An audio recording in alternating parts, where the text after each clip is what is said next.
जो विभिन्न मोर्चे के कार्यकर्ता है उनका एक सम्मेलन करना एक ही है। तो मुझे जब उन्होंने कहा तो मैंने कहा जरूर करिए, इस बहाने कार्यकर्ताओं को मिलने का मुझे भी सौभाग्य मिलेगा। मैं हमारी पार्टी के बारे में अक्सर कहता हूं कि हमारी पार्टी जो है वो पिता पुत्र की और मां बेटों की पार्टी नहीं है। हमारी पार्टी के मालिक अगर कोई है तो कार्यकर्ता है, वो पार्टी के मालिक है जो हमारे सामने है।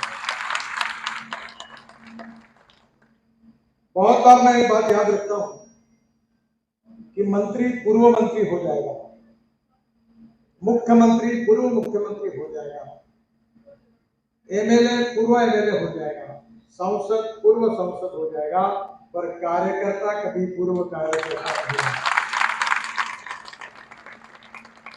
और हमारी पार्टी एक कार्यकर्ताओं की पार्टी है और इसीलिए ये पार्टी यहां तक आई।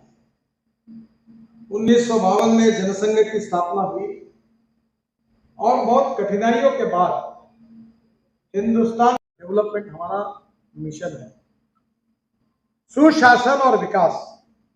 और जब सरकार का कार्यक्रम ठीक होगा, योजनाएं अच्छी होगी, गरीबों का विकास करने के लिए केंद्रित होगी, तो ही गरीबों की तस्वीर बनेगी। एक बहुत अच्छी बात भूटान के प्रधानमंत्री जी ने कही और मुझे लगता है उस पर आप लोगों ने जरूर विचार करना चाहिए।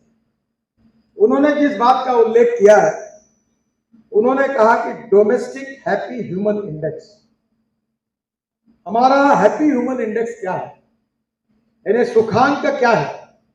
आप बैठे हुए अनेक लोग हैं, अनेक मोर्चे में काम कर रहे हैं, कोई किसान है, कोई मजदूर है, कोई कारागिर है, कोई कर्मचारी है, कोई डॉक्टर है, कोई वकील है, कोई टीचर है, और अलग अलग प्रकार के काम कर रहे हैं। अब उनके जीवन में सुखी बनाना है, क्या करना। तो उन्होंने इसकी व्याख्या दी, जितने लोग हैं उनको मेडिकल स्वास्थ्य विषयक योजनाओं में सभी सुविधाएं प्राप्त होनी चाहिए। आज हार्ट का ऑपरेशन गरीब का होना चाहिए। हमने ऐसी योजना बनाई कि लाखों करोड़ों लोगों को उसका फायदा और आयुष्य योजना। आज हमारे यहाँ कितने गरीब लोग हैं, उनके हार्ट का ऑपरेशन हो रहे हैं, कितने दिव्यांग हैं, उनको साहित्य हमने बांटा है। करीब 3 करोड़ लोगों को घर बनाकर दिए हैं, 12 करोड़ टॉयलेट बना के दिए हैं। किसानों के घर में हमारा अनुदान डायरेक्ट उनके अकाउंट में पहुंच जाता है।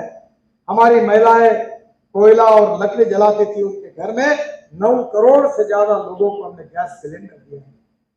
ये सब बातें क्या है।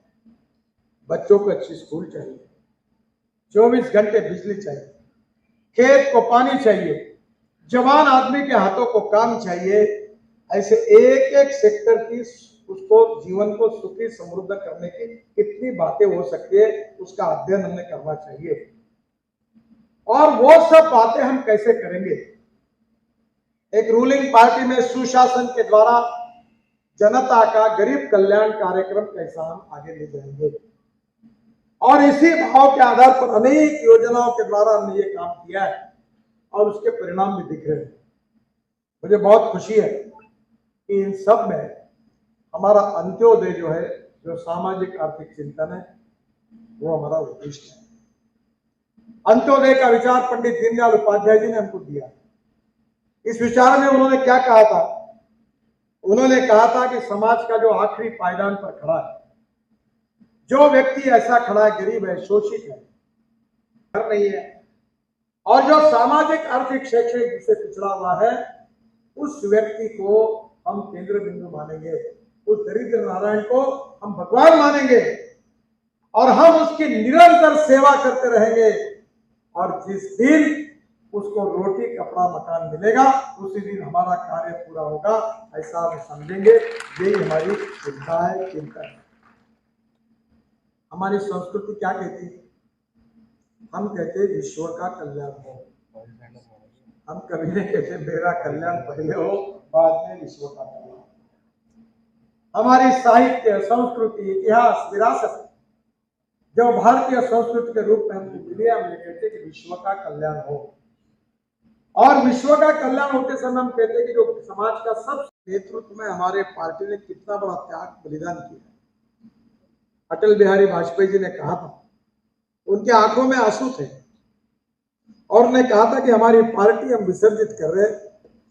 जिस पार्टी को, जिस विचारों से, जिस निष्ठा से हमने जीवन भर काम किया, उस पार्टी का विसर्जन करते हुए जनता पार्टी में हमें बहुत वेदनाएं हो रही है, पर परिस्थिति की आवश्यकता के लिए हमें बलिदान कर रहे हैं। जनता पार्टी का प्रयोग हुआ, दुर्भाग्यवश जनता पार्टी चल नहीं पाई। एक दिल के टुकड़े, कोई यहाँ गिरा, कोई वहां गिरा।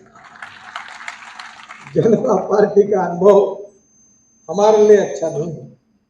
बड़ी अपेक्षा के साथ हम कोशिश कर रहे थे और उसके बाद भारतीय जनता पार्टी की स्थापना। और मुझे याद है कि मैं भारतीय जनता पार्टी की स्थापना जो 1980 में हुई उसमें था, और बाद में हमारे एक एमपी थे लक्ष्मण राव मानकर, उनके साथ में पूना मीटिंग के लिए जा रहा था, तो स्टेशन के बाहर एक दीवार पर लिखा था, मराठी में लिखा था, पर्याय पर्याय करके कौन चिल्लाते हैं जिनके लोकसभा में चुनकर आए दो। और नीचे में लिखा था, हम दो हमारे दो। अटल जी और अडवाणी जी पर वो व्यंग था। तब लोग कहने लगे कि ये पार्टी समाप्त हो गई, पर उसी दिन हमारे कार्यकर्ताओं ने परिश्रम किया, मेहनत की, लोगों के मन की गलतफहमियां दूर की, अनेक पीढ़ियां बर्बाद हुई, अनेक कार्यकर्ताओं ने अपने जीवन को समर्पित किया। कोई उद्योग व्यापार छोड़ के पार्टी का काम करता था।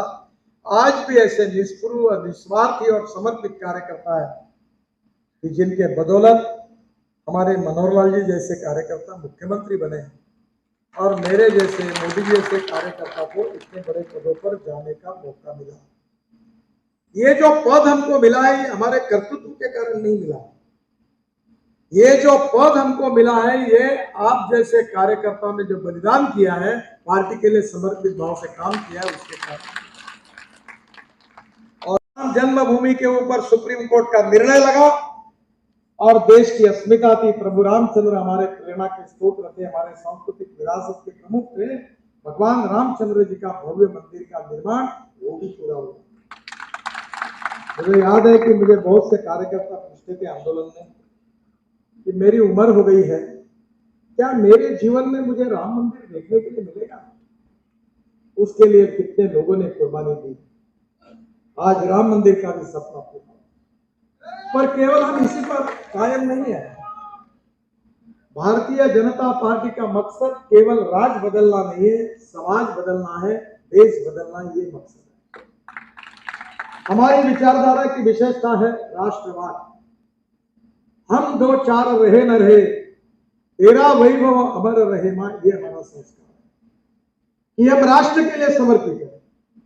पहले राष्ट्र है, बाद में पार्टी है और उसके बाद में मैं हूं, ये हमारा संस्कार है। और इसलिए राष्ट्र की सर्वांगीण प्रगति, उन्नति और विकास, हिंदुस्तान एक सुपर इकोनॉमिक पावर बने, विश्व की ताकत बने, समृद्ध संपन्न शक्तिशाली हिंदुस्तान बने, भय भूख आतंक और भ्रष्टाचार से मुक्त बने, सुपर इकोनॉमिक पावर बने और पूरे विश्व की एक ताकत बने, यही हमारे दिल का सपना है। We are the fastest growing economy in the world.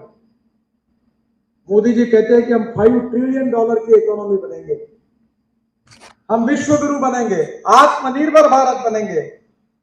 और आज काम करने का मौका मिला और आज मैं आपको विश्वास के साथ ये बता सकता हूं कि जो कांग्रेस 60 साल में नहीं कर सकी, वो भारतीय जनता पार्टी ने 9 साल में करके दिखाया। आप कहीं भी इसका हिसाब लगाइए। आप मुझे बताइए कि नेशनल हाईवे पहले कितने थे, हम आने के बाद कितने हुए? एक्सप्रेस हाईवे कितने थे, कितने हुए? और आज हमने परिस्थिति को बदल दिया। आज मैं अपने क्षेत्र में, मैं आज 9 साल का मंत्री हुआ, 9 साल पूरे हुए। मेरे जो जो डिपार्टमेंट मुझे मिले उसमें मैंने हिसाब किया तो 50 लाख करोड़ रुपए के काम करने का मौका मुझे मिला। 50 लाख करोड़। पहले मैं कहता था, लोग बोलते थे मंत्री ऐसे ही बोलते, मैं बोलता था दिल्ली से देहरादून 2 घंटे में होगा, दिल्ली से मेरठ